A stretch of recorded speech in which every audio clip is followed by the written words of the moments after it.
Hello and welcome to another episode of Earth911's Sustainability in Your Ear, the podcast conversation about accelerating the transition to a sustainable carbon-neutral society.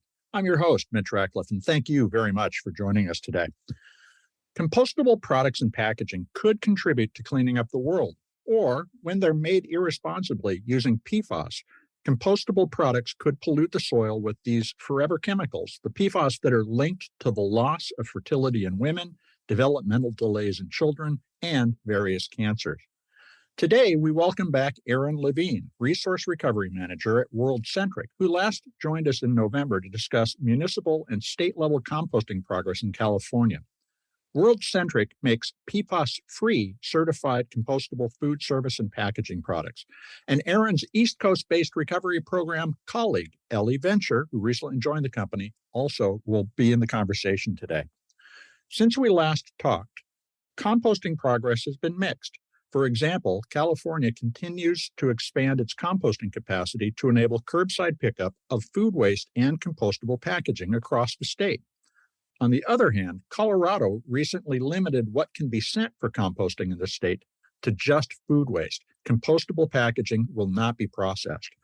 Making packaging sustainable, whether that means it can be recycled conveniently or composted to return the material to nature without pollutants, is essential to reducing the 292 million tons of solid waste created annually in the United States as of 2018. Only 32% of that waste was recycled or composted. Packaging makers can help by designing products for recyclability and compostability, as well as by labeling products clearly to help customers find responsible ways to dispose of them. Composting is changing fast, so let's talk about the latest developments. You can learn more about Centric at worldcentric.com. Centric is all one word, no space, no dash, worldcentric.com. Welcome to the show, Erin and Elly. How are you both doing today? And by the way, Elly, could you begin because you're the new voice? Introduce yourself. Hi, I'm Elly Ventura. I'm the Resource Recovery Manager in the East with Centric. I just joined them in February, and I'm really happy to represent the East and learn more about Centric and help share the really great work that we're doing. And Erin, welcome back. How are you doing today? Thanks, Mitch. I'm happy to be back and talking to you, and happy to be joined by Elly today as well. Well, it's great to have you both. Let me start off by asking about the latest on California's implementation of SB 1383, which is called the Short-Lived Climate Pollutant Reduction Strategy Act, which is the long way of saying the state composting program. How's it going in the state, Erin? Well, as we've spoken about, Mitch, it's been SB 1383 has been really slow. It's been a slow roll. It's been hard to implement. And more communities have implemented composting services. And there have been 2 additional facilities added in California this last year, permitted for mixed organics.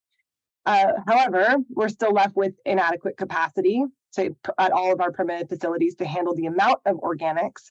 Mm-hmm. And frankly, we're not even close to 75%. There's anecdotal evidence that we show we're only about 10% or less towards the goal.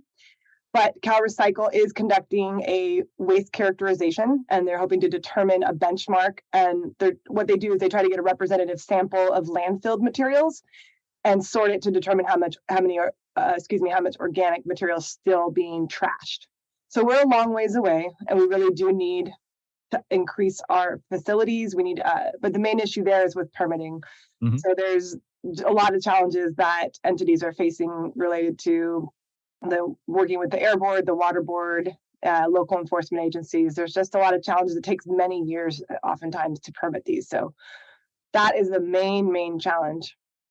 Bureaucracy and funding, the curses of our modern times. Elly, I'm curious, you're working on the East Coast, and we tend to think of the East Coast as being a little behind the West on a lot of this stuff, but I don't think that's actually the case. Tell us what's going on back there. Yeah, so I spent a long time, over a decade, working in the state of Vermont in materials management, and was there when their universal recycling and composting law started in 2012, and then was there through the pandemic as well. So, funding is certainly an issue. Permitting is definitely an issue as well. But when the universal recycling and composting law was phasing in Vermont, we actually kind of saw an uptick in small haulers and new business development as that was coming into play, because the final phase of that was July 1st, 2020. And 2020 was the year everything, in case people forgot, the year everything stopped, right? But we did see an uptick in those new businesses because of the policy that mandated organics no longer be disposed of in the landfill. So the direct connection between taxes and infrastructure and funding those smaller businesses related to organics isn't necessarily a straight line. But there are some state programs that come out regularly in Vermont to help expand both infrastructure and collection of organics. There's a program in Colorado right now that is doing the same thing. So it's really great to see some of the states being active and recognizing locally that they need to bolster the infrastructure to manage organics. And then there is a composter in the Midwest who just received a $2 million USDA grant to expand facilities in his operation. And then back to permitting, we just talked with a composter in Colorado yesterday who worked 2 years to get her permit approved just very recently, like last week. So they're now the 16th permitted Class 3 composting facility in Colorado.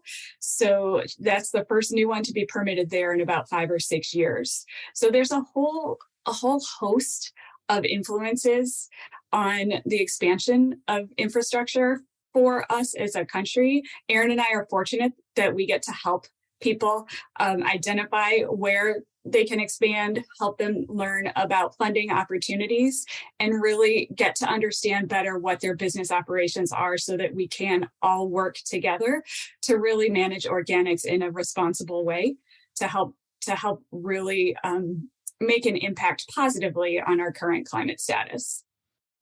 You know, I spent part of yesterday, the day before we're recording, talking on the EPA's draft national strategy to prevent plastic pollution briefing call. And they're calling for, and this is a quote, more effective composting and degradation of certified compostable products, as well as reviews of certification and in infrastructure investment programs. Does World Centric, in the various conversations you have, see a growing dialogue about funding for a national composting infrastructure? Are we, in all of that kind of grinding into gear that you're describing in various states, is there a movement towards a national strategy? Definitely. And there are a lot of big and small organizations who are looking to influence policy at a number of different levels. The first one that comes to mind is the U.S. Composting Council, who has a really strong voice in advocating for the Compost Act, which may end up becoming part of the Farm Bill. And we're really excited and feeling pretty positive about it as being one of the really first big, influential, and powerful bills that will finally bring compost into the forefront of the conversation, to really escalate it and bring it up to the same conversation as we talk about pesticides and fertilizers and non-organic inputs. So I think there's a lot of really great energy around that. And it's kind of a bottom-up strategy to be able to get it to this federal level. So, Erin, California is a big and diverse state with some of the biggest cities, but also a lot of rural areas. Do you see different regions doing a better job or getting better support for this? For instance, because there's more farms nearby that can use the compost. Is there a connection between the geography and the economy and this funding? Rural areas have been slower to implement. I mean, it's more composting in the Bay Area is just a common practice. We've had it for many, many years. And I think the more the focus and energy is that in Southern California, where there's a really dense population and a complete lack of infrastructure and programs. They've seen a lot of barriers, which include the fact that rates aren't bundled, so people aren't getting charged more for one type of service over another. There's been haulers that have just dropped off these bins after 1383 started without any outreach, any education, nothing about to educate people on contamination. So there's just been this lack of awareness generally. So routing takes time in bigger cities. And so onboarding strategies needs to be thought about, since you can't onboard an existing client all at once. And you have to do it right with outreach, training, education, engagement, like I said. And additionally, so property managers aren't really getting on board either. So we've had this issue that they're not communicating the importance of composting. And when we have these perceived barriers that are still existing, so we have the ick factor, for example. People think it will attract rodents. They think that just by discarding their food scraps in the bin next to the one they've been discarding it in, it will suddenly bring additional problems. So there are a lot of challenges involved. So it's interesting. I mean, we're talking about a circular economy in these organic materials that goes from the city, or actually from the farm to the city, and then we have to get it back. And there's a lot of disconnects in that process. Now, in particular, we're talking about compostable packaging. And you all did some research and found that 13% of U.S. composting programs accept products, packaging and tableware, for instance. Green Blue, another organization, found a slightly higher level, 15%. Is there good evidence that mixed compostables, including fiber and bioplastics, for instance, can be processed successfully and produce a compost that's good for farms? Absolutely. I'll start with talking about the CMA, which is the Compost Manufacturers Alliance. They've been field testing compostable products for the last 5 years and have found that many successful trials specifically relating to bioplastics, in particular PLA. They're even considering using PLA now as a control because they've seen so much evidence that PLA can disintegrate in an appropriate time frame. So there are several studies underway right now to continue proving this. So we need all this data and research, but to call out specifically the Compost and Research Education Foundation, they've been doing a lot of work around field studies. So there are the ASTM standards that exist that people can do it in a lab, but more composters want to authenticate it and to actually have evidence in field that it will break down in the time frame they desire. So we've been participating with studies with CREF again, and then there's also a big study underway with closed loop partners. There's the degradation study. So they have several facilities on board, these large industrial compost facilities that are testing compostable products. So that research will be coming out again later this year. So we'll look to that there's so much evidence already that exists that these actually work. My mind, what the biggest barrier is for composters is that they can't properly identify what's compostable and what's not. So when they welcome it, they welcome other potential contaminants like conventional plastics or other might be recyclable packaging. They welcome that and they see the higher level and higher volume of contamination. So help us understand the difference between compostable, a product that breaks down completely in 180 days in an industrial pile, versus a biodegradable product that may take decades to break down. Why does that distinction matter? It matters because biodegradable just means that it will actually break down, but doesn't give any specific time frame related to it. So biodegradable means that it will degrade with the assistance of microbes, and it will convert into CO2, organic matter, water, but it will not give any specific time frame, nor does it mean that it's tested for ecotoxicity. So the big difference with the word compostable means that it's tied to a very specific time frame that it will disintegrate and fully biodegrade. So those are two different things, but there is a link there. Biodegrade is just it could take 500 plus years. It doesn't mean anything, and it's not regulated by the FTC, whereas compostable is a regulated term. So how can consumers tell the difference when they're making a purchase decision?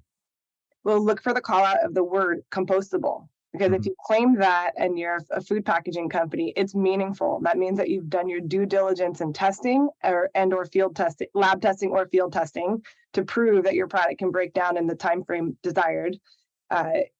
Further, there's some green guides. So the FTC green guides, which will call out the fact that you have to say if it's commercially compostable. That's the important point. You can't necessarily put a compostable product in your home pile. It does, in many cases, need to be industrially composted. Do you see a move towards being clearer about that particular aspect of the compostable labeling? Well, currently there's no ASTM standards that exist for home compostability. So in the US, There is in Europe, though. There are European standards too. TUV has the home compostability standards. So our bags, for example, are certified for home composting, but that's certified for a whole year. So it just takes a really long time.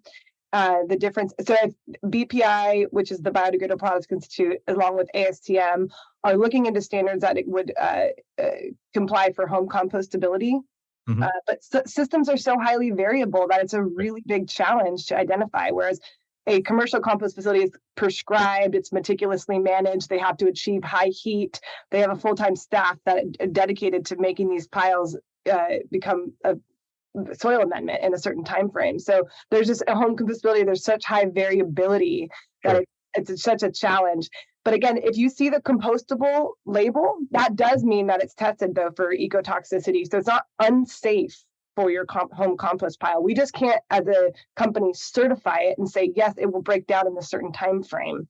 But it's not that it's unsafe. So I always tell people it's acceptable because we've had it tested. We know there's no heavy metals. We know there's nothing that's pathogenic in it that will actually harm your compost. And it's such an important point because it doesn't mean you're going to pollute if you do compost it. I want to take a quick commercial break and come back and talk more about the materials because there's a lot of ins and outs to this conversation. We'll be right back.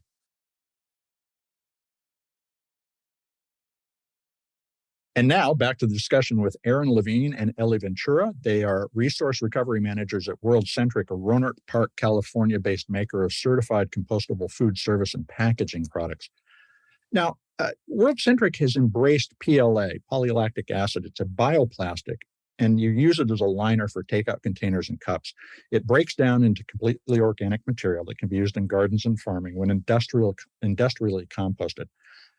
But there are other emerging materials out there, PHA and others, for instance, that are being considered. Are you exploring ways to change the liners you're using? Tell us about, I know you tried a couple of different materials. Why did you settle on PLA? There's a number of reasons. I think PLA is one of kind of the most proven bioplastics that are out there. It's dependable, it's readily available. And then we also look at things, we want our compostables to be accessible to everyone. So price point is something that's important to us as well. So it is one of the more affordable bioplastics that's being made right now too. So that's important to us. And we've also, the other thing that we really value is performance. We're making a quality product and we want it to perform and meet expectations. And we've had that experience with PLA as well. So while we have tried some others, we're fortunate to have an internal team to be responsive to consumer feedback. So if we do pilot something or try something new, we can pivot and make corrections or changes quickly if we're seeing dissatisfaction with how those are performing. So we have come back to PLA. Now, you raised price as a reason for making that decision. There are other companies out there that make various forms of fiber-based packaging using PFAS, which are the forever chemicals that are proven to be bad for us, that cause cancer. Is it actually more expensive to use PLA instead of PFAS? And how do you apply these materials in the process? What's the difference? The PFAS formulation, which is being voluntarily phased out under the FDA by the end of this year, is usually a liquid component that goes into the slurry of the fiber before it's molded into the shape of the container. So it's included in that recipe. Some, including us, some manufacturers have strayed away from that with the PFAS bans that are rolling out across the country, East and West Coast primarily.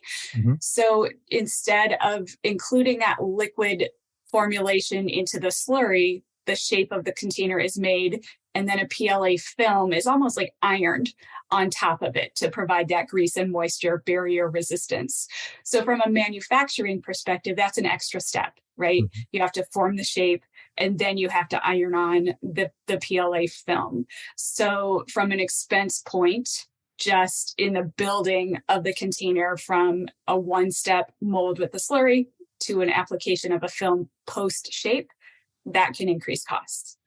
Now, the interesting thing about cost is we're talking about that in terms of the profitability of a company, but the cost for the consumer, if they pay less for a PFAS infected product today, let's use that word, they might be paying substantially more for medical care in the future. And I was at the Organic Trade Association meeting this past week, and we were talking about a number of times the fact that overall, if you take the amount we spend on food and health over the past 50 years, it's the same in aggregate, but that the distribution of spend has changed radically. We pay less for food and products, but we pay a lot more for medical care. And that is projectable from the fact that we're eating both crappy food and from crappy products, in many cases, or packaging. How do you see the industry rethinking its responsibility to provide a healthy product to people? Is that something that's going on? I mean, we can speak for World Centric. It is. I mean, we've voluntarily phased out our PFAS line. So not just doing laminate, we've also developed a proprietary solution as an alternative to PFAS. So it will act like an oil and grease barrier, but it's completely plant-based.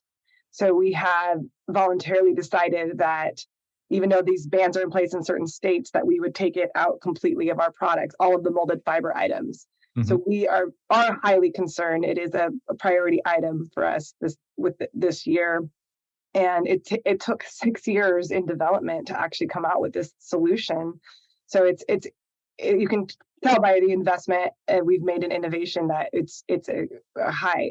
We're very committed to the health and safety. I mean, I can't speak for the industry as a whole because yes, it might be a cheaper fill, but hopefully as it gets more widely recognized, like you alluded to, with the health concerns and related to, especially something that comes in contact with food that we're ingesting. It's so just a direct connection that I'm really hoping more companies come on board.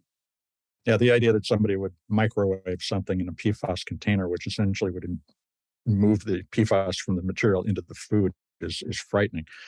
I also heard that you're working on reusable options. Are these products still fiber-based, and do you have a sense of how many times you can use them and whether or not they can be recycled or composted in life? Can you tell us anything at this point? We're really excited. Actually, this year we're going to be launching our reusable line called Zero Wear. And our Zero Wear is made of PLA. It's a thicker PLA, so it can be reused. We're in process of getting a dishwasher test to determine how many actual uses that would be. So we're really excited to bring this to market as an option, an alternative to a single-use item. And so it's still fiber-based, but you could potentially wash it in the dishwasher. It's pure PLA. Pure PLA. Okay, I'm sorry, I didn't follow that. Yeah, a thicker PLA. So yeah. Okay. Now, the idea of reuse also implies something that will have an end of life. Will this be recyclable or compostable when you're done with it? Yes, we're looking into doing a take-back program for the PLA, so we can actually get it. There's specialized recyclers that will handle PLA to pelletize the PLA. We're hoping that we can team up with a recycler, keep it in circulation. Now, you also have the no-tree packaging, which is made from bagasse and bamboo, bagasse being from sugarcane fiber. How much CO2 and trees avoided, tree destruction or deforestation have you avoided with that product line to date? Do you have a sense of that? I don't think we've had a sense exactly of that, but I think we are launching a line of bamboo cutlery this year, and we actually can claim carbon negative on the bamboo cutlery. We've had our sustainability analyst look into raw materials, and there's a number of reasons why we can claim the carbon negative. And it has to do with the fact that bamboo sequesters carbon as it grows. We source from FSC certified sources for the bamboo, and the proximity of the farm to factory. So it's less than 100 miles, so that it contributes. And then our factory actually runs on solar. So with all those factors combined, our sustainability analyst has determined that we are actually producing a carbon negative product, which is our bamboo cutlery line. So we have fork, knife, spoon, complete 100% bamboo. Now, we're going to go back to the infrastructure for a moment here, because Colorado recently decided to limit its composting program to only food waste. And what you just described is a wonderful outcome for a product, but they wouldn't take it. How can we get those programs to start to recognize that they could be composting sustainable materials more effectively than we do today? I mean, what do we need to do to break through and get composting to be a universal practice rather than a very highly selective and often conflicting practice from place to place? If I had that answer, Mitch, I would be retired by now. We've been working. That's another thing that Erin and I do for World Centric, is try to get those answers to that question. And it is challenging, but I think, when Colorado made that announcement, it was headline making and behavior changing. Fortunately, their announcement is that they're pausing right now, not totally stopping, but they're pausing in order to re-educate the public. So this happened in Vermont years ago, too. The biggest composter in the state of Vermont made the same announcement. They gave people 1 year lead time to adjust. In January 1st of 2022, they stopped accepting certified compostable packaging. So there's if you think about how these materials are used and think about the number of hands that they go through before we're finished with them and designate them as waste, there's a lot of weak links along that chain. So are there levers to get the composting companies to recognize the benefit of taking the additional materials? Yeah, and I think that is a kind of conundrum that we deal with, because most composters recognize the value. Because one of the top benefits of using certified compostable packaging is that a lot of times they come with leftover food in them. And that's what the microbes really love. If the food is in there, that's what they're going to go after. The container provides a carbon source so that they can balance their diet and be able to have enough energy to break all of those organic materials down. So most composters recognize the value of it. But as Erin mentioned earlier, we sometimes define certified compostable packaging, PLA, mostly as almost a gateway material. The number one way people decide where to put their trash is by looking in the bin. So if someone looks in a compost bin and there's a plastic cup in there, most people aren't as nerdy as Erin and I and pick up every container that comes in our hands and look at the bottom. Yeah, we're the freaks who edit our trash. Right? Yeah. And most people just don't want to take the time to be that mindful about it. So if we can work up chain in a utopian perfect world, we would either have durables or only certified compostables, so that there wouldn't be a choice. There wouldn't be contamination. Because once those non-compostables get to the composting facilities, that's when it becomes expensive, challenging, frustrating, and really is just easier to say no to everything than to try to manage that when it gets there. No to everything is the kind of linear approach that we've always taken. It's a binary yes, no, but systems are much more complex than that. How do we, thinking about Colorado, for instance, there are clearly a lot of Colorado restaurants that would like to be able to say that they're using compostable materials and that it's being processed. Could we go to those companies and say, can you exert some leverage with the state to get a change? Is there anything particularly that consumers listening to the show could do too? Yeah, I think that's a good point. And I also just want to make a note that A1 Organics is not the only composter in the state of Colorado. There are other ones there, and some of the smaller ones are still accepting compostable packaging. So connecting those dots and finding who's who in order to complete that circular economy is important. And that's a question customers can ask, right? There's a composting map available from the Sustainable Packaging Coalition. Findacomposter.com identifies where those are. There are community composters that are in a lot of local communities that may take that. So the best thing to do is walk in and ask, are you using compostables? Where are they going at the end? Would you like me to advocate on your behalf to be able to help get these where they should go at the end? So you're highlighting, one of the reasons that Earth911 exists is to help people make these determinations locally. And local reality is what defines not just compostability, but recyclability and circularity generally. A lot of national media publish these explainers about what can be recycled or composted without any of that local context, and it creates a lot of confusion. Can you, to the point about editing our trash a moment ago, help us look into our bin for a moment and think about easy choices that probably will be applicable in most places about what you can do with a compostable? Yeah, for me, it goes one step before that. Okay. Let's look at what we're buying and what we're bringing Great home point. before we need to worry about managing it as waste at the end. So it's always step one: reduce, reuse, recycle. We've been chanting that since we were kids, and they're listed in that order for order of priority, in order of preference. So let's reduce first and make good choices when we're consuming. And then Erin can talk to us about editing our trash.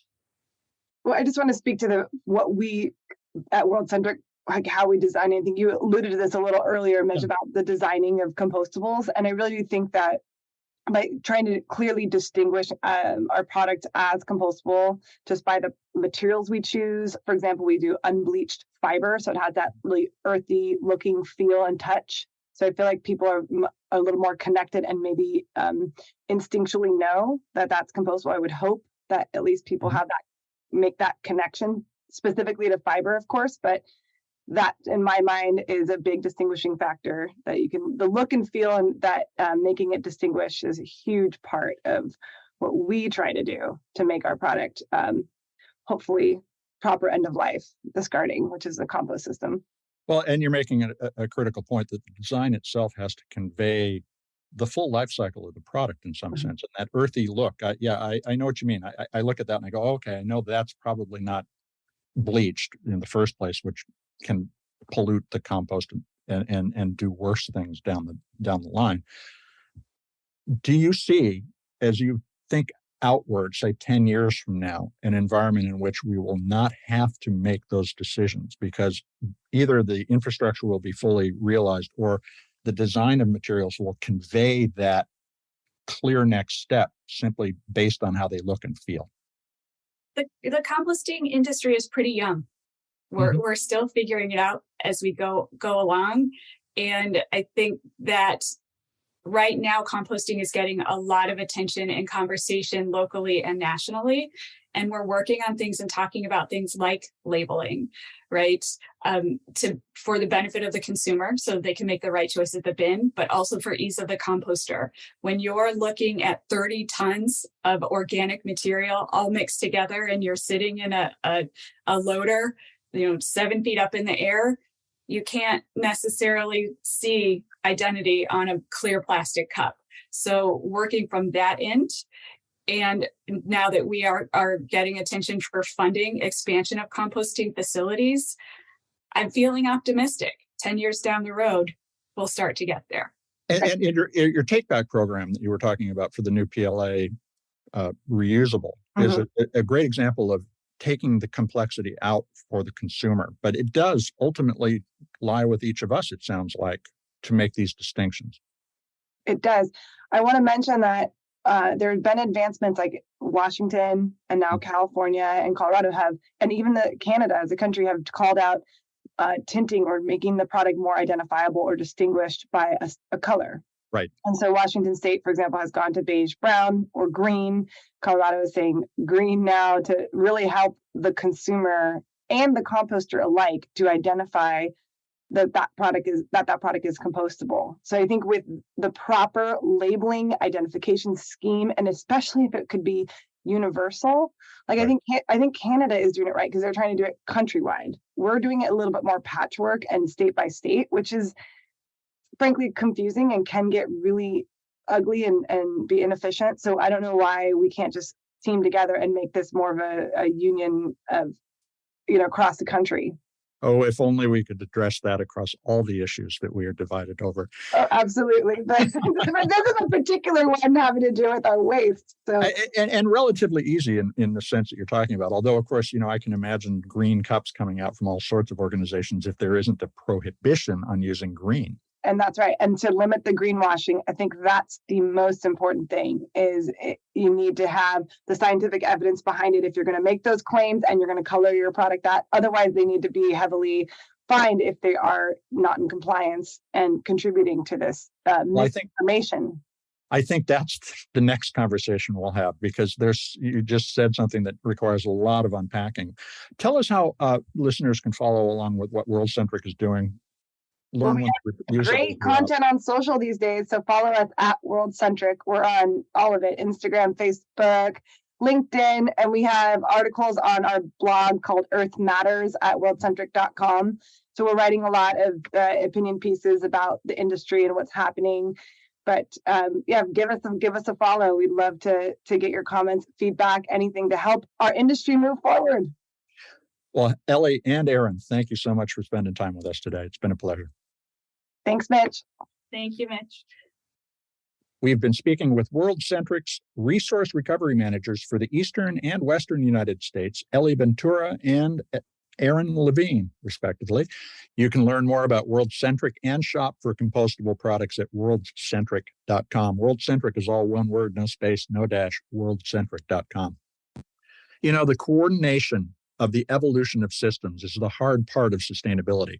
Our complex economy is at the beginning of a transition, and progress is uneven. Different rules apply to different states' recycling and composting programs, while many companies make changes to their products, which requires consumers to understand even more and sort their recyclables and compostables based on the capabilities of their local recycling and composting systems. It would be great, as Erin and Elly said, if we had a national composting system that made it easy for us to act responsibly. To paraphrase the science fiction writer, William S. Gibson, the future of composting is already here. It's just unevenly distributed. Look to California, Colorado, Vermont, and other states that are taking the lead for ideas that you can ask your local government and private companies to make available for you. In the meantime, take the time to pre-cycle. Choose products based on their recyclability, compostability, and reduced environmental impact. Then, when you're done with them, send them to the right place. The advent of improved labeling and use of color to indicate compostability is a promising development, but legislation or regulations also need to prohibit bad actors from making a green-colored cup that cannot be composted. National guidelines are needed to make consumer choices consistent. In Washington state, for example, compostables can be colored green, brown, or beige, and the law prohibits the use of those colors on products that cannot be composted. In 2022, the U.S. Senate passed the Recycling and Composting Accountability Act, but it did not make it through the House. Ask your congressperson to take the lead by reintroducing the bill with new provisions about the use of color to communicate compostability. And of course, we're going to continue to track this story here on Sustainability in Your Ear. Hey, I hope you'll take a moment to share this podcast or any of the more than 390 other interviews we produced with your friends, your family, your coworkers. Please write a review on your favorite podcast platform to help your neighbors find us. You folks are the amplifiers that spread more ideas so we can create less waste. Tell your friends that you can find us on Apple Podcasts, Spotify, iHeartRadio, Audible, or any of the other fine purveyors of podcast goodness they may prefer. And thank you, folks. Thank you very much for your support. I'm Mitch Ratcliffe. This is Earth911, and we will be back with another innovator interview soon. In the meantime, take care of yourself, take care of one another, and let's all take care of this beautiful planet of ours. Have a green day.